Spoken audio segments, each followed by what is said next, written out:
Okay, so this week is actually going to be your last assignment. It's going to be a big one though. You have built this little base robot that we see here, put all these motors on it, put the braces on it. You now know how to and understand how to put together a base robot. Um, your job to do now for the next 2 weeks until May the 15th. May 15th, this is all due. All your assignments are due May 15th. I'll grade everything at that point, and whatever you earned will improve your grade that amount. So what you're going to do is you're going to create your own robot. So this was our base robot, practice getting all these things put together, kind of seeing how some of the parts put together. Now you're going to create your own robot. I have some specifications to follow. Those are here. Okay, so I have this little grade sheet worked out. This used to be worked out differently, but I modified the point values here. So this is how you're going to get all your points. Total at the end of this, you can earn up to, oh, hey, I have this wrong down here. You can earn up to 4.5 points for this. So you can earn a little bit extra, and total, if you put all those things together, you'll easily get your 10% that you needed. And 4.5 points, that could be percent there. So that'll account to 4.5% added onto your grade if you get all of this done on this list. All right, so let's start through this. So the robot must have a minimum of 4 wheels and be at least 2-wheel drive. Um, okay, so your robot you're going to create is going to be at least 4 wheels on it and at least 2-wheel drive. You could do a 6-wheel drive robot. You could do a 6-wheel robot. You could do an 8-wheel robot. Whatever you choose to do, this is your chance to be able to be a little bit creative and build any robot you want. Robot must be within specs. Specs for an FTC robot is an 18-inch cube, so 18 by 18 by 18 inches tall. All the frame and structure must be fully constrained. All your parts must be fully constrained in there. Fully reinforced frame and drivetrain. Frame pieces must be connected with a minimum of 2 brackets. Remember when we went through their other drawing, I showed you how this has to have at least 2 brackets to connect these 2 parts together. It goes for that as well as if you have any uprights on this. Later you'll see more reasons for having uprights on this. So if you have a beam coming straight up off of the surface, again it has to have at least 2 brackets connecting that together. Here you see the 2 brackets I put on this one, and here you can see at least one of the brackets. I don't see the other one there. I might have a bottom plate on that. But at least 2 brackets connecting together each joint. And now I talked a little bit about frames. What you're going to be doing is you're going to be creating a robot of your own choosing to solve a problem here at the bottom of the sheet. The frame, there's a lot of different robot frames out there. You can go out and research some robot frames. That's the first part of your assignment today, was look at different frames and different robots. Go out there and take a look and see what you like. I have some examples of some pretty basic robots that can be built pretty easily, or basic frames that can be built pretty easily with our Actobotics parts. So here they are. So first, I have an A-frame robot. So here we got our A-frame robot.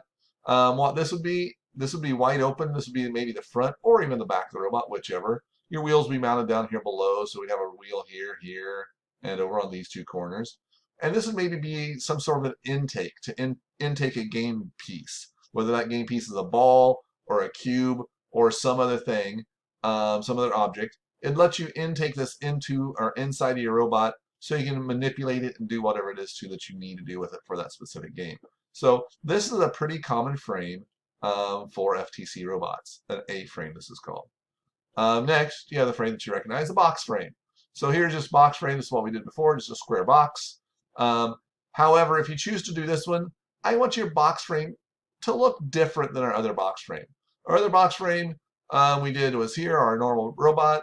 That's kind of a square robot. I want to be able to see that it's a different frame of the robot. So if it's more rectangular shape, or if it's just a little bit bigger possibly, that one's not quite the max specs for our other one. Or if it's smaller, as you see, whoop, if I zoom the right way, this one over here. This would be pretty tough to fit all your pieces and parts into it, but those are a couple different examples of box frames that are definitely different than our original one. I don't want you just to reuse this one. I want you to re-put this robot together. Okay?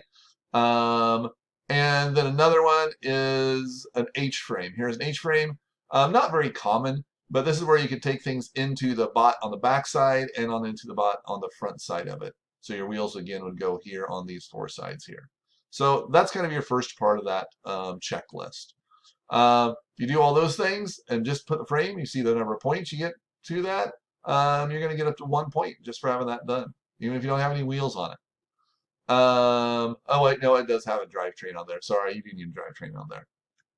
Okay, so then next, and if you need to go back and visit those former videos to see how to do this if you don't remember, this is you practicing what you've learned now. So this is your kind of like your independent work. This is you practicing what you've learned from the other videos. All right, next. To receive full credit on the following parts, all of these parts must be locked into place with a minimum of 4 aligned bolt holes. You don't have to put the bolts there, but you have to have the bolt holes there, like we did on that top plate. You have to put holes in that top plate to accept whatever it is you're bolting down to it. One placed in each corner. So first, it's a fully constrained battery and battery holder. We'll explain all these once I finish this list. 2 REV expansion hubs. An FTC cell phone holder. Only 2 bolts are needed in that one. Logical placement of parts to allow wiring to route in and out of each part. Okay, that last one's going to be kind of difficult since we don't have the parts there to look at. Just don't put them totally tight together. Leave a little bit of space in between is all I'm really looking for here. Okay, so let's go look at this.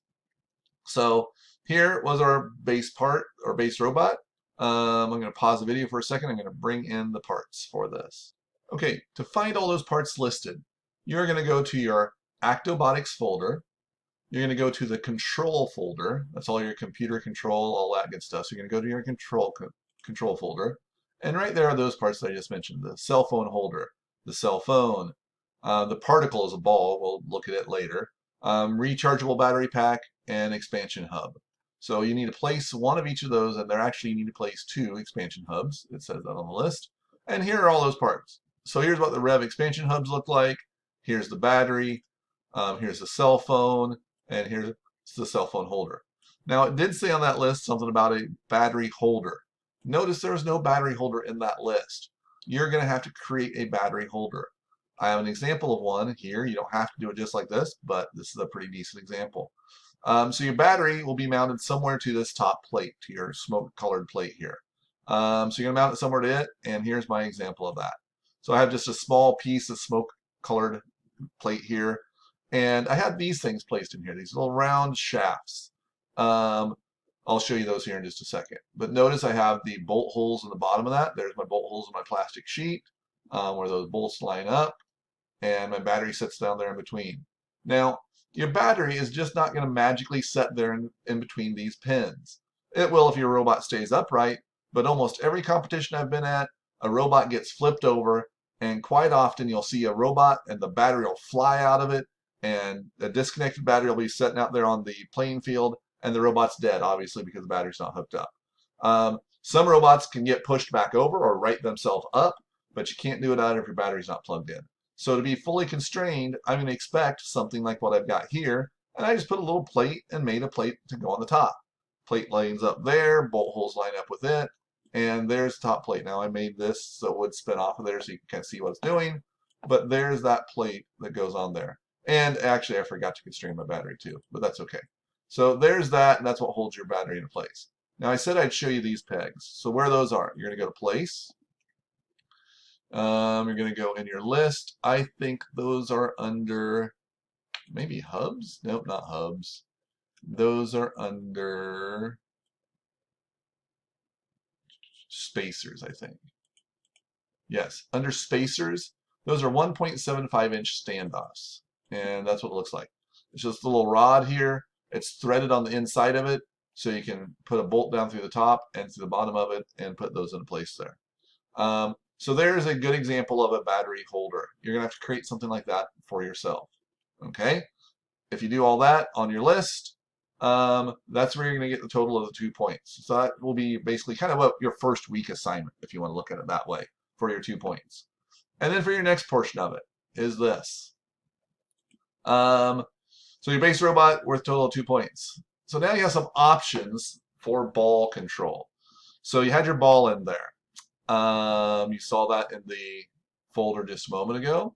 So I'm going to place my ball in there. It's the game particle, I think it was called.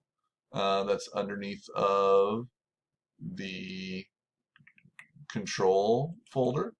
Particle it's called. And it's just a little wiffle ball.